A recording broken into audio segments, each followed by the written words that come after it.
All right, guys, last one of these for the year. So today we're talking about the Columbian Exchange. So we know yesterday we talked about how basically Europe discovered the New World, right? And they found North and South America and were able to sail by sea from Europe into Asia. All right. But what we're going to focus on today is the New World and the Old World. All right. And how those are two very different places and what's going to happen when you have that exchange between the two. Okay. So the Columbian Exchange is the exchange of plants, which is flora, animals, fauna, and the ideas between the Old World and New World. All right. So what's kind of crazy is we don't look at that way anymore because those worlds had merged a long time ago. But if you look at this list below, it talks about all the things that were just native to the New World and just native to the Old World. Remember, New World is North and South America. Old World is Europe and Asia.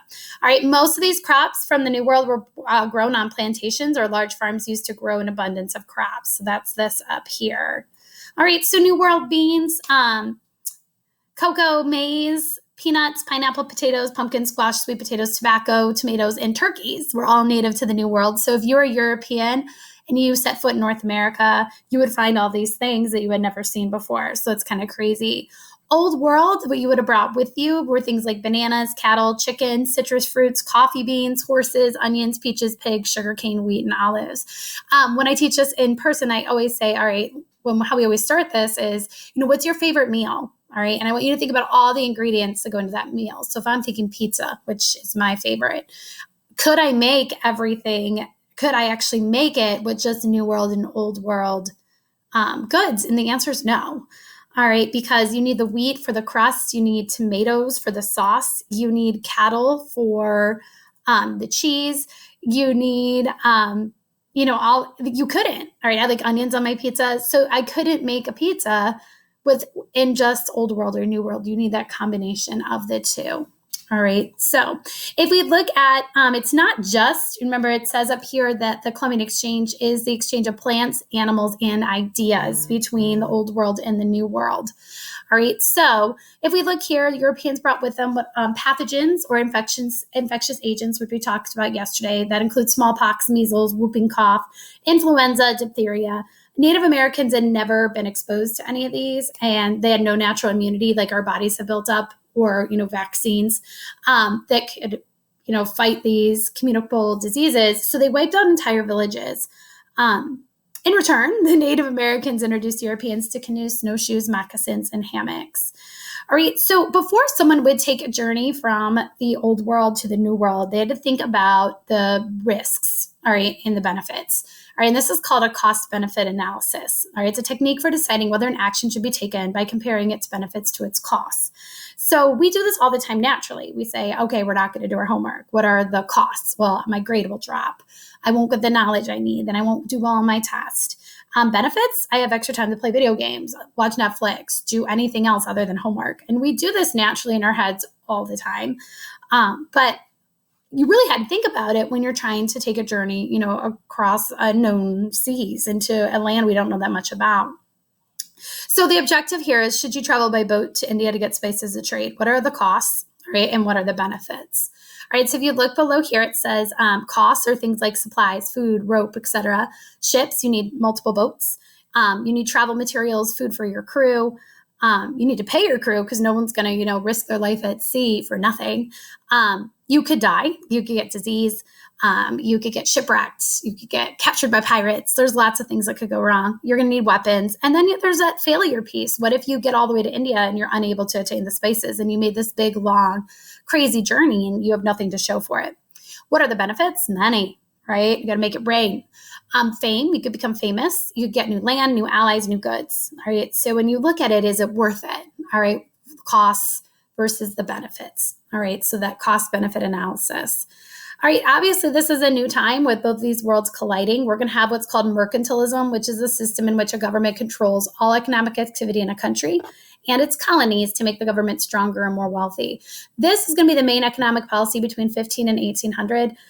Countries like England, France, Spain, they all want to get rich with gold and silver. They all want to control that trade, all right? And they have colonies over in the New World. So like England is going to have the 13 original colonies, all right, over in the New World, all right? And England's going to do all they can to use those colonies to make England stronger, not to make those colonies stronger or richer, but to make England itself richer. And that's going to be one of the main reasons, we're going to want our independence, but that's for 8th grade.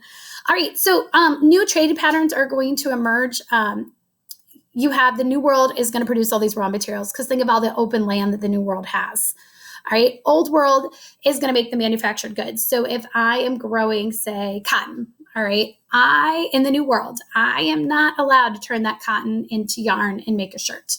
I have to ship that raw cotton all the way across the Atlantic to England, and then they will turn that into the shirt and send it back, and then I can buy the shirt. I'm not allowed to make the shirt and sell them myself in the New World. Another reason that we're going to want our independence. And then who's going to work these farms? And that's going to be the slaves that the Europeans are going to capture in Africa. So this is called the triangular trade. And you guys will touch a lot more about this next year. But this triangular trade pattern, getting the raw materials, trading them for manufactured goods, trading those manufactured goods and raw materials for slaves, and then completing that triangular trade all the way through. And like I said, you'll talk a lot more about that next year. Banking, obviously, if we want to, start a plantation or even travel to the New World, we need money. All right. And a lot of people don't have that kind of money in their pockets. So they're going to need loans. All right. So banking is going to become really popular and important. And you're going to have to exchange currency when you go from one country to another. All right. Market economies. All right. So at the bottom here, we have people have more money. It's more things they want to buy. If I were to give you $100, you're not just going to put it in your pocket. You're going to be like, ooh, what can I go buy? All right. Europeans' population is going to increase. They have a need for more goods. All right. When your population goes up, so does the need for new things goes up as well. Farmers are growing at lower costs, so they have more money left over, which means they can buy new goods. Demand increases and businesses find better ways to make manufactured goods.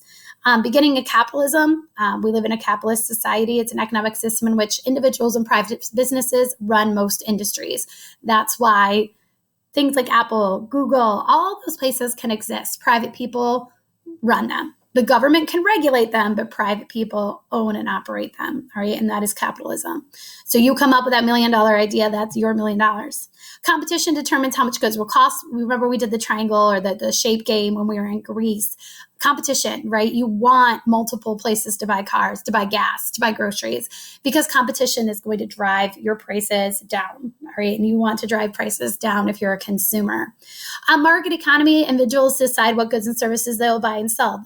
The economy is ever changing. Like right now, it's so hard to find Clorox wipes and Purell and masks and gloves and all those things.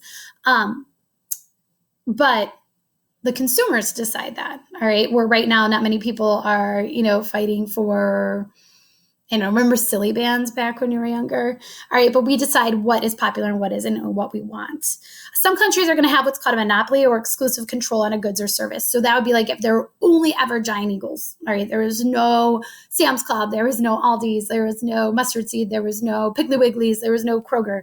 All right, that would be a monopoly when you have exclusive control over that one thing. And monopolies are obviously illegal. That's why we have so many different brands of coffee, so many different types, so many different gas stations, so many of those things. All right, so a lot of information in these notes, but honestly, these notes really lead into next year. And you'll go into a lot more detail about New World and Old World and the colonies and all those things when you start 8th grade next year. All right, that's all I have for you today. When you're done, go ahead and do the Google form and you are good to go. Remember, tomorrow you can post a selfie with any freebies you have, and then there'll be an extra credit quizzes. And then I hope you join us for the CFMS virtual field day. All right. Okay, guys, enjoy that sunshine and I will talk to you later. See ya.